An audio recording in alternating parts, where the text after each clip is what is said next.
Hello, everyone, and welcome to Office Hours. Happy President's Day, Family Day if you're in Canada, and apparently Carnival if you're in Germany, and any other holidays that you lovely people are having across the world. Okay. I'll answer one question because I see it in here, and then I'm going to just go to the page. Tanisha, sorry if I pronounced that wrong. I got approved for Google Ads Saturday, and I'm still not seeing any data. Is this normal? Yeah, sometimes when you start a brand new ad account, you go into what's called review, where they'll just like literally look at your stuff and so on. It could also be that your bids are too low, so you might just not be getting any traffic at all. Maybe try raising your bids a little bit, but it's definitely normal for a brand new ads account when you start an ad for things to take a couple days to get going. Okay, so don't fret. All right. When checking out search terms in Bing, I'm getting results in the hundreds of millions, i.e. get companies to send you a free product. Results 171 million. How is one going to be seen in that crowd? Good question. First of all, that's probably a super duper hard keyword to rank for. To your point, you're probably competing with big boys. But because there's a lot of traffic, it doesn't matter if you're on page 5, 6, 7, right? Somebody goes to Bing. Let's just go and type that keyword in. Get companies to send free product. Get companies to send you free stuff. Okay. End of the day, you might not show as like the very first ad here. You might show all the way on page 5, but people do scroll. Okay. And that's it. It's what I would like you guys to get away from is like thinking about, what's going to happen if, my daughter often does that, right? Like, Dad, but what if I'm no good at soccer? Well, what if you are good at soccer, right? Again, we go back to like the mindset, neutral circumstance. Neutral circumstance, you're picking a keyword. How's that keyword going to perform? Your guess is as good as mine, right? We use the guidelines and we try to use best practices to, narrow down some keywords that are likely to perform well. So there is that aspect to it. Other than that, you're kind of throwing darts at a dartboard and you're trying to hit the bullseye, right? So you might run 100 keywords and only 20 hit the bullseye. Then you turn off to 80 and you're left with 20, and you just optimize around those and you keep testing more and more and more until you grow from 20 to 30 to 40 to 50 and so on, right? So don't get caught up in the competition is high, this and that and the other thing. Pick keywords that are in the theme, stick within a theme, try to find 20 keywords in that theme, try to find 3 to 5 themes, and then turn the traffic on and see what happens. That is the best way to describe it. If I was able to, look, if any business, it could be e-commerce, it could be CPA marketing, affiliate marketing. If there was a way for me to tell every one of you to go sell, these headphones and you're going to be rich, I would do so. If there was a way for me to tell you these are the exact keywords you need to do to be profitable on insurance, I would do so. The real truth of it is, I don't know if there's any business out there where I can like guarantee this is the exact way, exact keywords, run it on mobile in Argentina to these people and you will get rich kind of thing, right? So you do have to do a little bit of testing on your own in that sense. So don't get caught up in, it's a great question. Totally understand the mindset behind the question. It's a lot of search traffic. How am I going to compete? But instead of having that mindset, the mindset should just be, okay, I found a bunch of keywords in the theme and I pressed the go button. Let's see what happens. That's really what you're at. And you'd be surprised some keywords that you think are going to be garbage. Like, I'm going to put this keyword in here. Bing says it only has 40 searches a month. So it's clearly going to be garbage. This one says it has 10,000 searches a month. I'm going to crush that keyword. And then you might do really well on the 40 searches a month. And actually turns out to be hundreds of searches a month. And the one that has 10,000 searches a month, you get no traffic on. That's just kind of how it goes. You can't trust the keyword planners totally. They're just sort of like a guide to sort of get you the keywords. And hopefully that makes sense. How do we get the search tool for words in a privacy policy terms of use documents inside the edit flow funnels pages? I think you mean like Control F. So on a Mac, it's Command F. On a Microsoft computer, it's Control F. Okay. And then it brings up the find button. So if I want to find Bing, boom. Okay. If I want to find search, there you go, right? And just search it. That's all I was using. There's no actual like tool, just Control F or Command F on a Mac.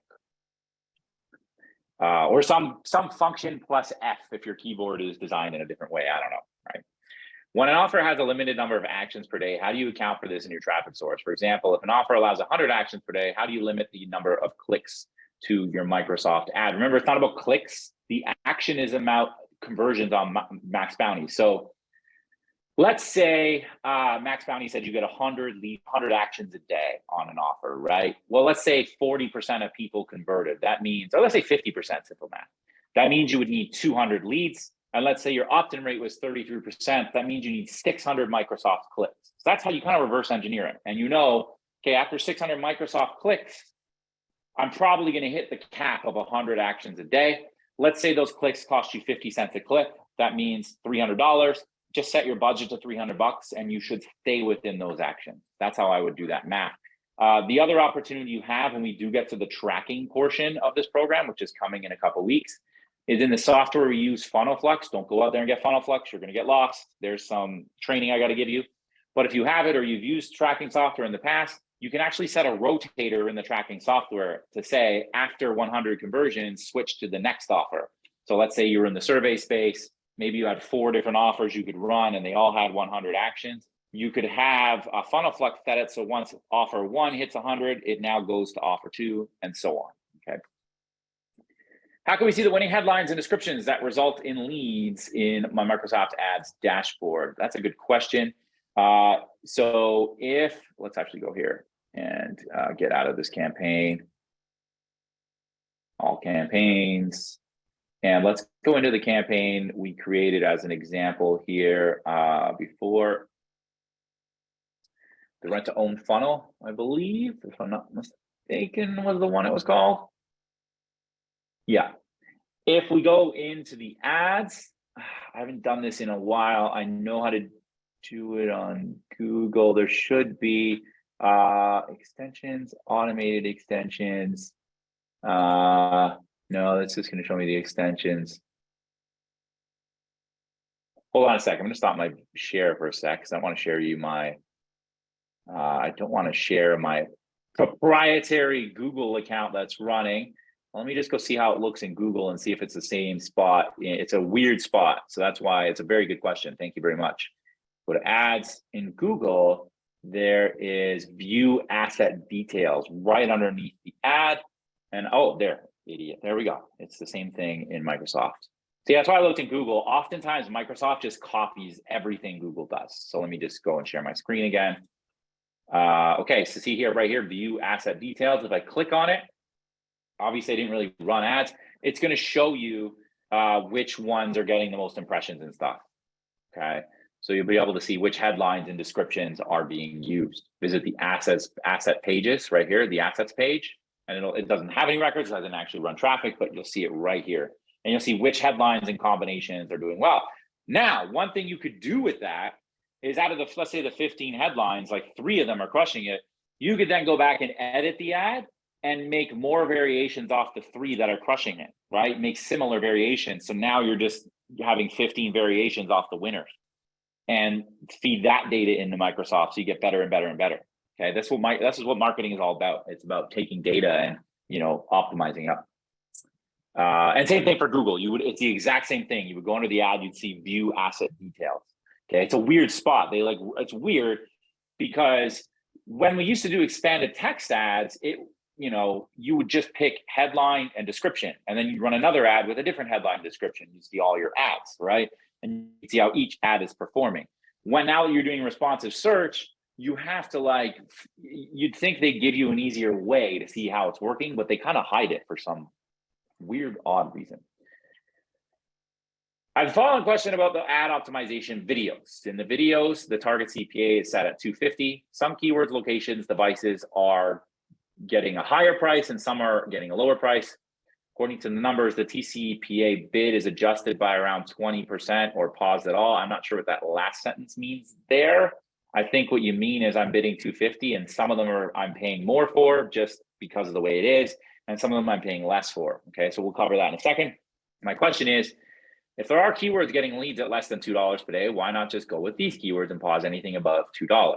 Okay, why even raise the bid if the impression share is under 40%? You get the leads anyway, and you could probably raise the impression share if you spend your whole daily budget on the lowest CPA keywords. I mean, in a perfect world, Jeff, look, let's say my budget is $100 a day and I'm bidding $2.50 per lead.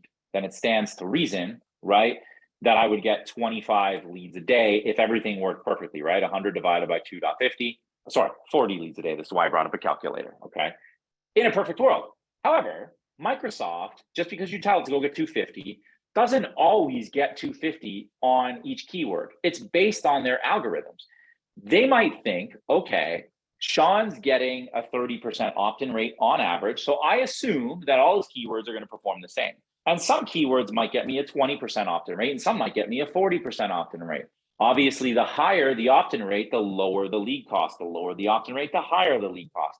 So some keywords might get you $3, some keywords might get you $2, but they average out to $2.50. Now, what you can do from there, for sure, is you can pause the keywords that are getting like $2 and you can put them in their own ad group where you bid $2 target CPA. And certainly you'll get lots of traffic for those keywords. And then you could certainly pause all the keywords that are above $3. What you have to take into consideration though is, even though you might be paying $3 leads, those leads might actually be more profitable than the leads at $2.50. If I pay $2.50 a lead, but my EPC is $1, but I pay $3 a lead, my EPC is $3, I want to pay $3 leads, right? It's all about revenue at the end of the day. It's all about profit. So this is a great question. But what I would do is you use, again, the 40 to 60% impression share. It's a guideline, right? Generally speaking, if your bid is below 40%, then you could bid higher to get more traffic. If you're above 60%, you're probably overbidding. But even if you're getting like 20% impression share and you're profitable, that doesn't mean you have to go to 40. At the end of the day, we want to be profitable. And even if you're above 60% impression share, if you're profitable, that doesn't mean you need to lower your bid either. At the end of the day, the only metric that matters is profit, is revenue, is return on investment, right? So use those step 40 to 60 as guideline. And again, if you're bidding 250 and you have keywords above it, you can certainly pause them. If you have keywords below it, you can pause them and put them in a new ad group and bid lower. Totally. You're on the right track. Okay. According to the ad group bid in Microsoft, the estimated monthly clicks is 2. Estimated monthly impression is 47, and estimated monthly spend is 17 cents. Should I still run this? See attached screenshot. I don't know this screenshot. My offer is CeraVe's skincare sweepstake in New Zealand. My keywords pertain to skincare, free beauty example. I think, Juliana, this goes back to my first point on Arthur's question. Whether the keyword estimate is high or low, all you can do is test. I think I've been, I think Microsoft and Google Ads Keyword Planner, I never really trust their bid suggestions or their estimated monthly searches. Their best guesses at best, and the only way you can tell for yourself is just testing. Specifically, if you're suggested at 17 cents a click, I mean, just give it a whirl, see what happens. You know what I mean? If there's no traffic, you'll know pretty quickly and you'll pause, move on to the next keyword, right? Hopefully, you have more than one keyword, right? You should at least have one themed ad group with 20, 25 keywords in it. And I suggest you have 3 to 5 themed ad groups. So you should probably have like 60, 70 keywords, right? And certainly some of them are going to do bad. Some of them are going to get no traffic. Some of them are going to spend too much. And if you can get 30, 40% of them to do decently well, that's great. And you can build off that. Okay, that's the name of the game. Microsoft conversions, 102, contacts 2, max bounty earnings 360, spend 155. It'd be helpful to get verification that this is normal or not normal. So I've talked about this before as well.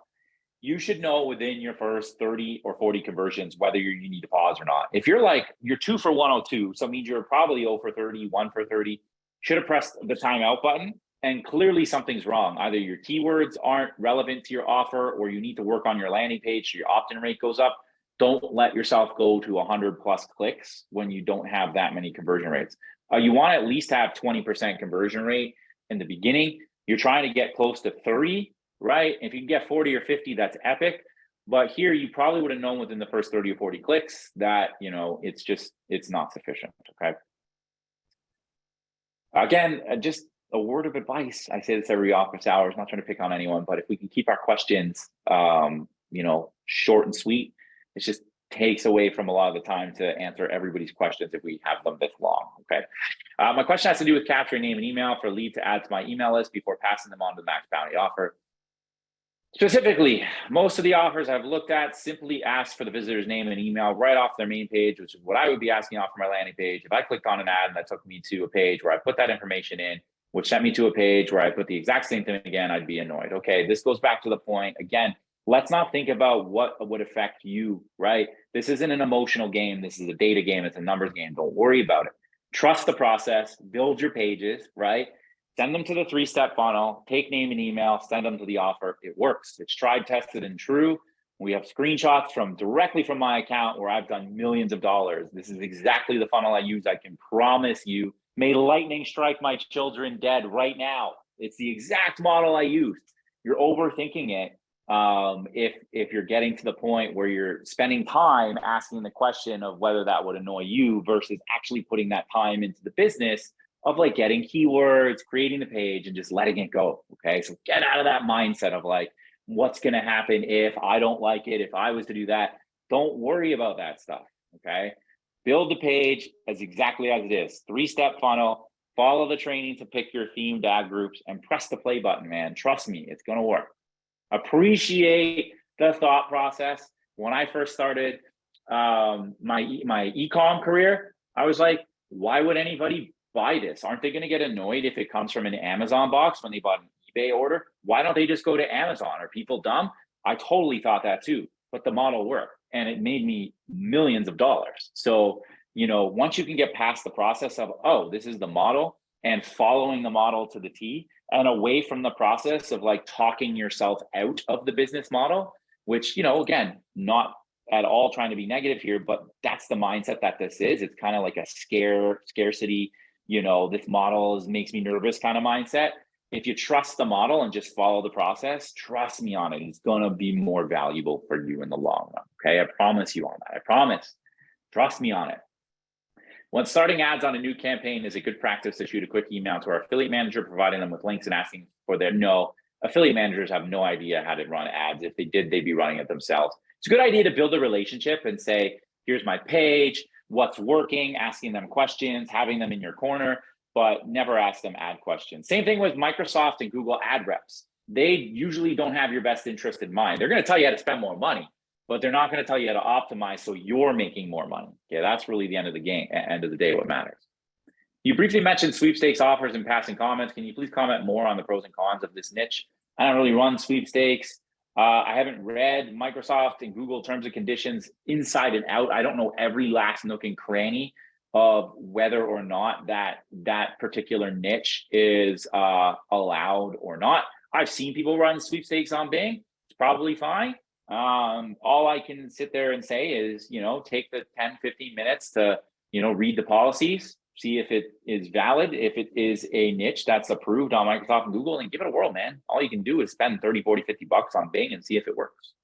What other email platforms did you use for CPA marketing before you created SendPad? I have used GetResponse, SendLane, Aweber, Infusionsoft, ActiveCampaign, MailChimp, Klaviyo, iContact. There's probably a couple others in there I can't think about, but I've used a bunch of them. My affiliate manager at Max Bounty has recommended I run traffic to other offers as he really likes my landing page. It's a wide idea. Or should I keep testing my first offer? What are the pros and cons of running the same page to multiple offers? It's called split testing, which is wonderful. I would try 50 clicks to one offer, 50 clicks to the next, 50 clicks to another, maybe see which one wins, and then go with that one. Okay. Always be testing, ABT.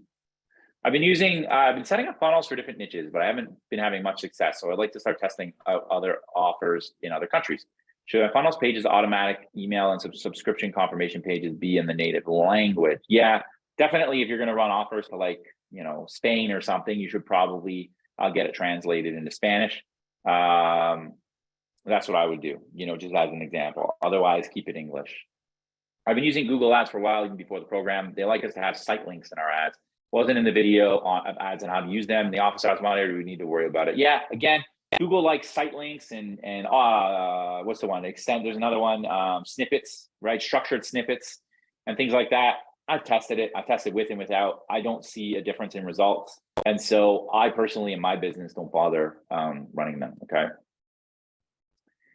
I'm going to get back to Brad and Janet's questions if I have time, just because, again, it's just, a little bit long. So we'll skip here, and we're already at 20 minutes in. So we'll get to Amy. If an offer allows for ads in multiple countries, is there a strategy or process for which one we choose? No. I would start in the USA personally. There's going to be a lot more traffic, but maybe one strategy I would give is create, like, let's say it was USA and Canada. I would create one ad for the USA and another ad for Canada so that you can see the results in each country. Other than that, the process would remain the same. You wouldn't need different pages. You wouldn't need different lists. It would still be the same. What is the max number of keywords to use? Microsoft has over 174 recommendations after running ads for a few days. Listen, when you start spending $20,000 a day on ads, you're going to have a few thousand keywords. So there's no maximum.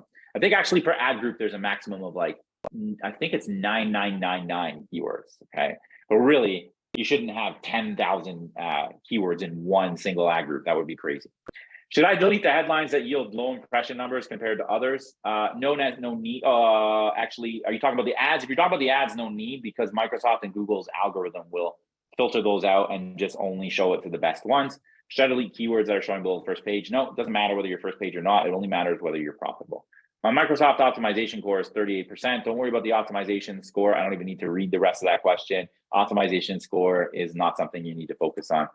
I watched videos 4.2 and 4.3 on Stag. I didn't understand it fully. I would say, before I continue, watch it a few times, take some notes, and then ask yourself what fully you don't understand about, so we can go over it specifically. Just be my thoughts on it. But anyways, so far we've had one campaign, one ad group, and one ad with 10 keywords. So that's great. It sounds like you followed the training. So that's wonderful. We crafted titles and descriptions for this one ad. Now, Stag means several ad groups for one campaign. No, Stag means one theme, one ad group, multiple keywords. That's it. Single themed ad group. Okay. So now, do we craft one ad per ad group? One ad per ad group. Yep. And craft titles and descriptions for each ad around ad group specific themes, not keywords.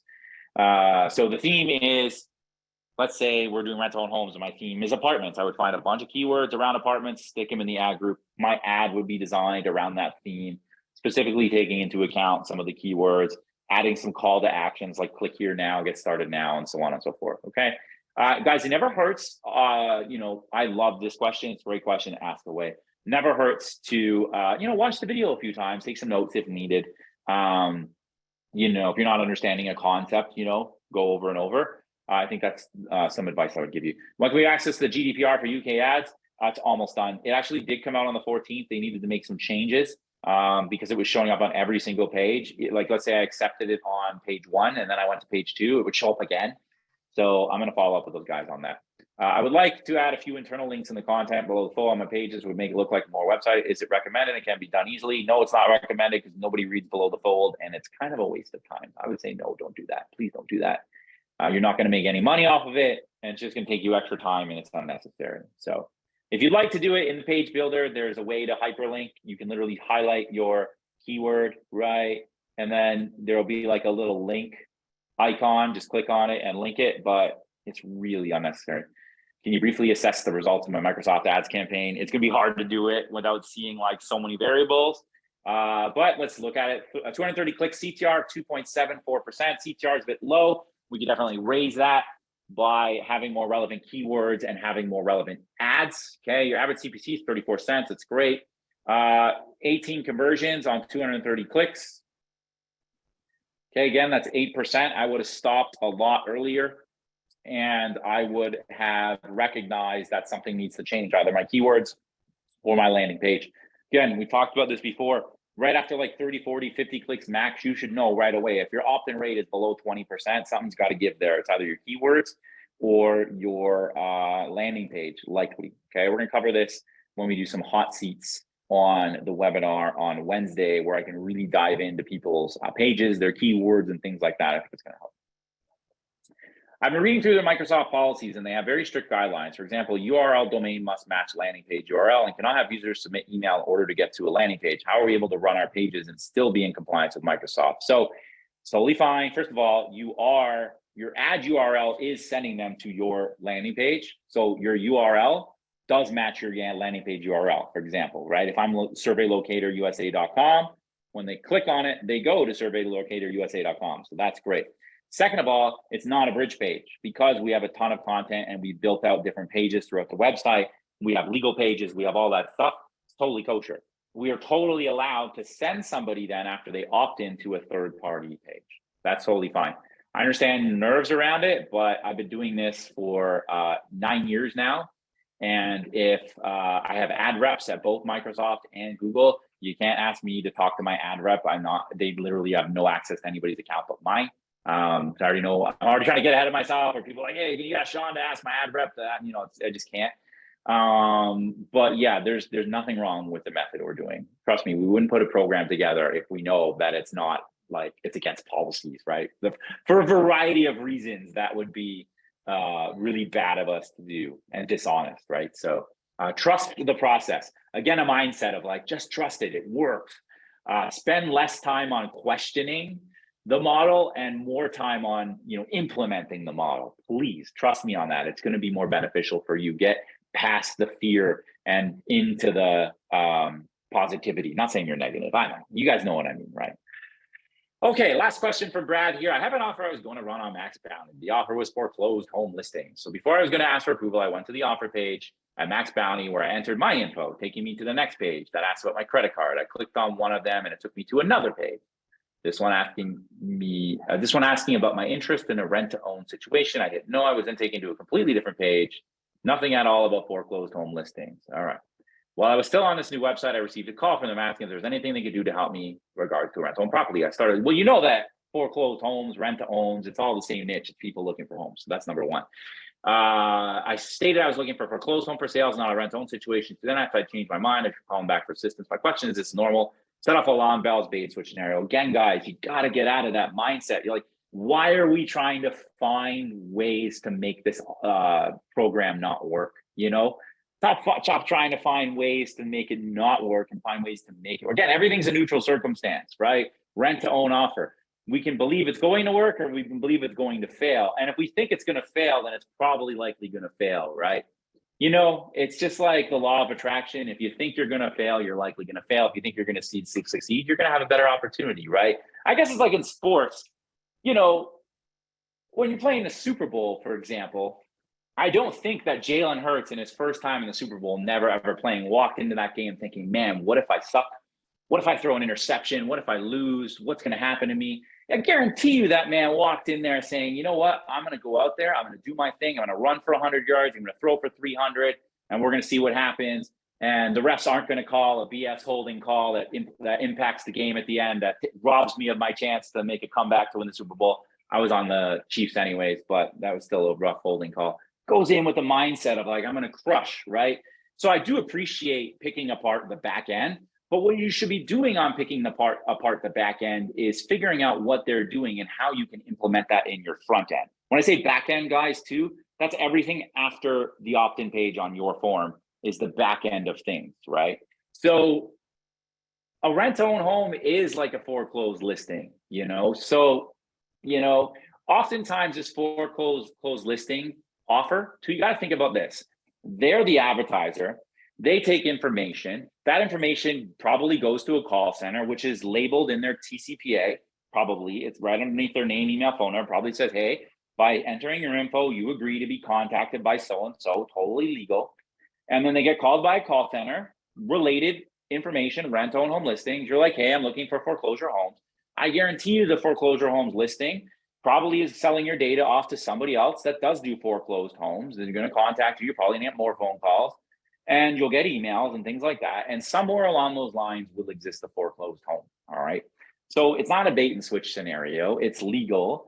If they weren't legal, Max Bounty wouldn't work with them. And if they weren't legal, the FTC and SEC and other related bodies would shut these guys right down. Okay. So the CPA space used to be very dirty. And certainly there are fly-by-night networks that you don't even know how their compliance is. But Max Bounty will not work with advertisers that run shady business practices. So, again, like when you go through these funnels, go through with the mindset of trying to see how it can help your front end. Oh, this guy's got this on here. The color's blue. Oh, this is interesting. Maybe I should put this here. Don't go through and be like, this is good, but this one thing here I wouldn't do it like that, so I'm not going to run it. I'm too scared, and that's a scarcity mindset. We need to like push you guys at it. All right. Hopefully that makes sense. Okay. Love you guys. I'm saying this with love. All right. Trying to just like, give it to you straight. That's all I can do. Right. Everything I say is with love. All right.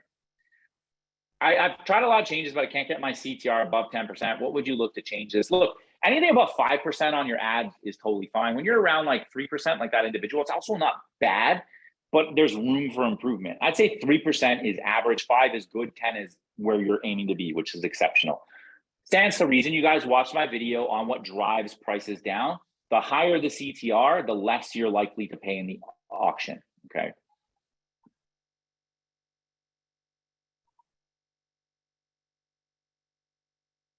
How does it work with Groove Mail? I can't speak, unfortunately, to other mail platforms or other landing page platforms. I've used ClickFunnels and Lead Pages, but not for a very long time. And I've used all those other autoresponders, but I haven't used them in years. I've been using SendLane since 2017. So I have like 6 years with that company now, plus now SendPad. So I could probably comment on SendLane just based on my experience, although I have an employee in my company who does that the last 2 years. So I've moved further away from that. But it's not that I don't want to help you, like, you better use SendPad or else. It's just I really don't know, so I don't want to give you the wrong answer. Somebody always points this out. You missed Kenneth's question, number 12. All right. I'm sorry. Love you guys. I'm trying hard here. I'm still browsing niches, and I found a few I might like to run. And one of the offers, the campaign descriptions mentioned under 65 leads only, no pre-pop lead information. Can you clarify that, or did I miss it in the course? Look, one thing I want to say, and I have this conversation with my lovely customer service people who I love to death. They do an amazing job, and I don't envy that job, because it's a lot of work. There's a lot of questions, and I really appreciate the work that they do. When I make these videos, I think I make them from the point of what would Sean do if he was starting from scratch? And it's kind of hard because, like, obviously I know this industry inside and out. So I'm like looking at it from, X age person walking off the street who has never even heard what CPA marketing is before, doesn't know what an autoresponder is, and so on. I try to make the training from that perspective. So when I do the videos, I think they're pretty good, right? I do think they're pretty good. And I'll ask a poll in a second. But like sometimes it's like there's specific things like this, like when it says age only and no pre-pop information, it's like, oh, could I have covered that? But that's like an ultra specific scenario, right? So it's kind of difficult to cover things along those lines. And so my apologies if things like that get mixed, but this is what office hours is before. And I'll take those back in the off season when we do videos again. And I even redo some videos to add the information. So I really appreciate that stuff. Under 65 just means they are not going to accept leads above 65 plus. Now, in Microsoft and Google, you can select ages. It's just not very accurate. If you actually go into the data and look at the age by age demographics, like if I go to Microsoft here and demographics and age, you're actually not going to see any data here. Let me go to an old one here. Oh, actually perfect. So you'll see here 18 to 24. Let's go into one that had, let's go entire time. Let's go to the survey. Let's go to this one. Okay. So if I look at this age data and I want to add columns of, cancel. Columns, modify columns, performance, clicks. Okay. You'll see here that, Microsoft's actually better. This is interesting. Other is only 27 out of 2027 on Google, actually. When I see other, it's like half the leads. And so I'm not sure that shutting off, for example, 65 plus, you could technically do that in Microsoft, but some of the 65 plus is also going to come in the other bucket. So you could go in, and this is how you pause it. Just click here, you click edit, and change your bid adjustment and decrease by 100%. Okay, boom. Save that. 65 plus is off. Totally easy peasy. But some of the 65 plus is still going to show in the other, right? So nothing you can really do about that. No pre-pop form. A pre-pop is when on your lander, okay, if somebody enters in, I'm an incognito again. All right. Let's go here.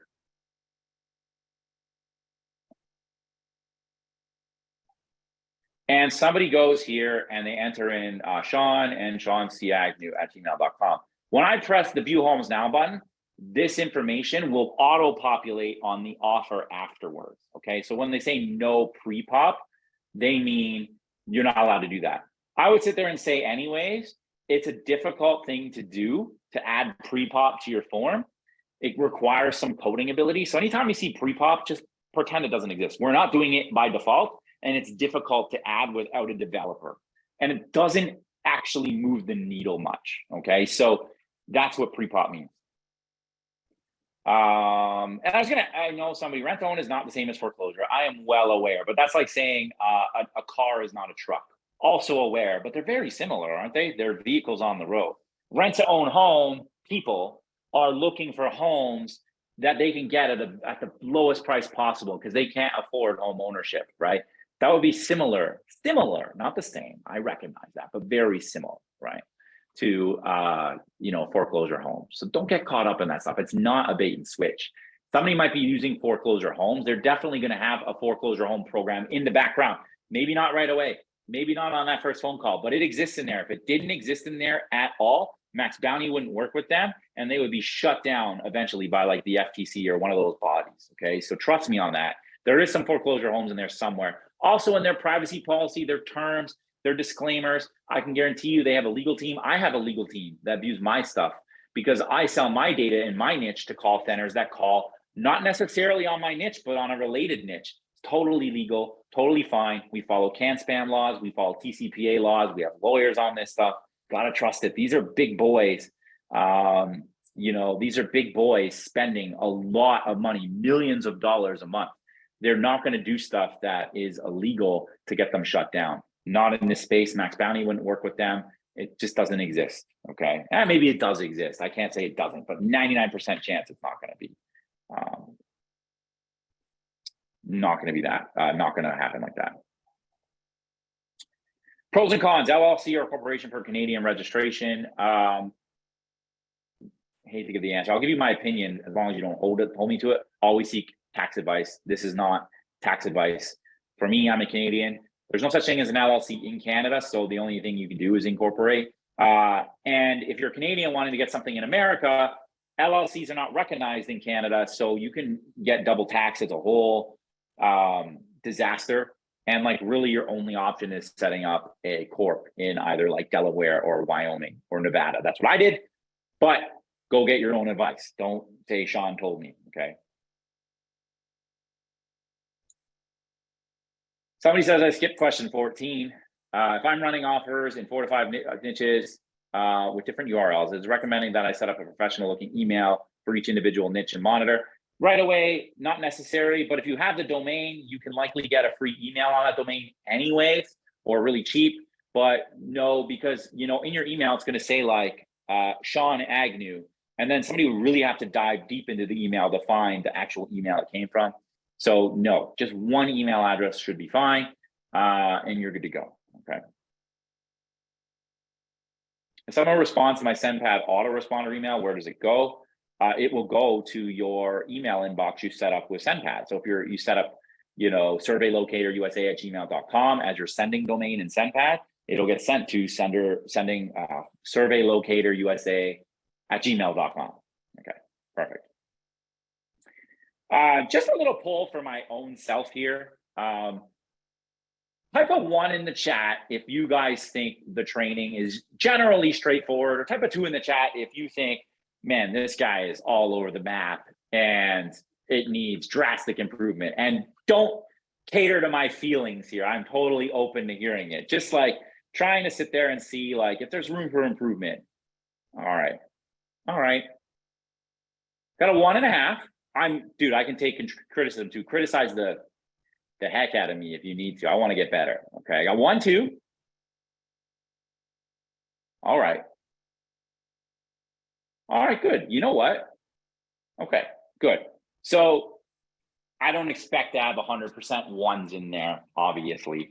I think it always goes back. I remember the first year we did it, they're like, he talks too fast. And I was like, all right, I'll slow it down. Then it was like, he talks too slow. I was like, okay, well, I'll meet in the middle, I guess. And then people are like, he says click here and you see this over here and this and that, but I don't know where he's pointing. And so I was like told to use like the yellow cursor. And then I used the yellow cursor and people were like, this yellow cursor is distracting. So I was like, like, so I'm trying, but all right, thank you. I do go extremely fast. I'm sorry. I think on the videos though, you can do like a half speed, you know what I mean? So I get excited and passionate, about any topic. We start getting into politics or something, which is rare nowadays, or we talk about sports, or like somebody asks me a question that's like really exciting about Microsoft. I can't, sometimes I speak faster than my mind's thinking because I'm super duper excited. All right. Perfect. All right. Well, thank you. This is just a general poll, not to feed my own ego. I'm looking for constructive criticism. So thank you very much. General consensus from what I see is I think there was like 5 or 6 twos and a ton of ones. So that's good. I think the general consensus is I could slow down a little bit. So I try. I'm trying so hard. I just get so excited. So I'm really sorry about that. But okay. I guess I'm just gonna end it there, guys. It's 40 minutes past the hour, and I can hear my kids kind of, I don't know what the heck they're doing in the background, so I better get back to them. We will be back tomorrow at 11 a.m. Remember to submit your hot seats into support. I will be picking 2 people at random, and we'll be going live over the webinar. We'll literally now, it's hard to like see Larry. You know what I would love, man? If you're on here, I would love you to submit that hot seat with your Microsoft numbers that you have here, your spend, your revenue, and then like your actual campaign URL, the offer you're running to, so I can really investigate and dive in. And if you're chosen, you're going to get an email from us, or you're going to have to add me to your ad account. I'm going to show all this stuff live. It's going to be very helpful. I love doing this stuff. So submit that in, guys. I'm going to choose 2 people at complete random. And we'll get to that on the webinar. Also, hey, you're having success and wins. Make sure you get off to the forum. We want to hear all about it. We want to support each other and support it. All right. Thank you very much, guys. See you tomorrow at 11 a.m. Take care.